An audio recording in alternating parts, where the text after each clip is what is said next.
Isang mapagpalang umaga sa inyo mga kabinel. Andito na naman tayo sa ating farm life journey.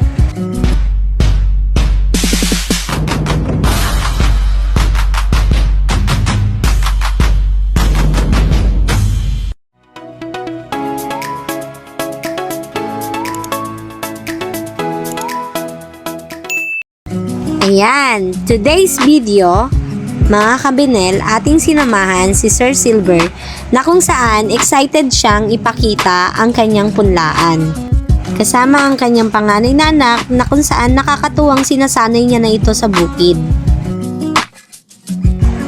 Last year, suki na po natin si Sir Silver. So, nung last year, may mga recommendation tayo na in-advise po sa kanya na kung saan makikita natin dito kung nagawa po ba niya yung ating mga payo. So, as you can see po, atin na pong dinadaanan ang kanyang sibuyasan na kung saan po ay malapit na po siyang maglipat tanim. So, nakikita po natin na malusog at makapal po ang puno ng kanyang mga sibuyas at talagang makikita natin at iaakalain natin na ito ay talagang busog na busog sa fertilizer.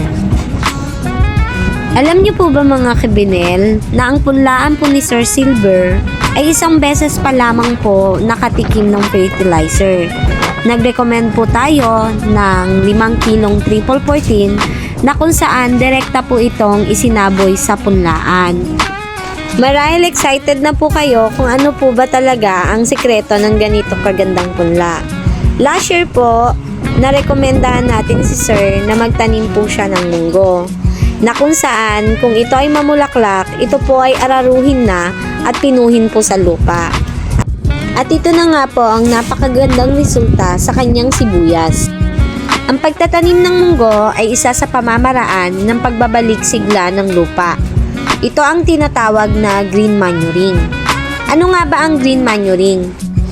Ito ay mga halamang itinatanim at ginagamit na pampataba sa lupa. Kadalasang ginagamit ang munggo dahil sa taglay nito ng nitrogen fixing bacteria. Ito ay inahasik sa sakahan pagkatapos ng anihan at inaararo sa panahon ng pamumulaklak upang magsilbing pataba sa lupa. Sa karanasan, 10 o 20 kilo na munggo ang ginagamit bilang green manure sa bawat isang ektarya ng bukirin. At halos katumbas nito ang 1 o 2 sako ng complete fertilizer.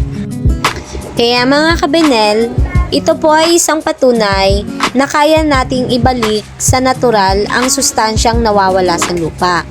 Kaya maaari nyo po itong gayahin upang maging maganda rin po ang kakalabasan ng inyong mga susunod na itatanim. Maraming salamat po sa pananood na itong video. Sana po ay patuloy nyo po akong subaybayan at ipalo po sa aking YouTube account, Nika Biray Vlog, at sana po marami pa po kayong matutunan. Thank you so much for watching. Goodbye and God bless.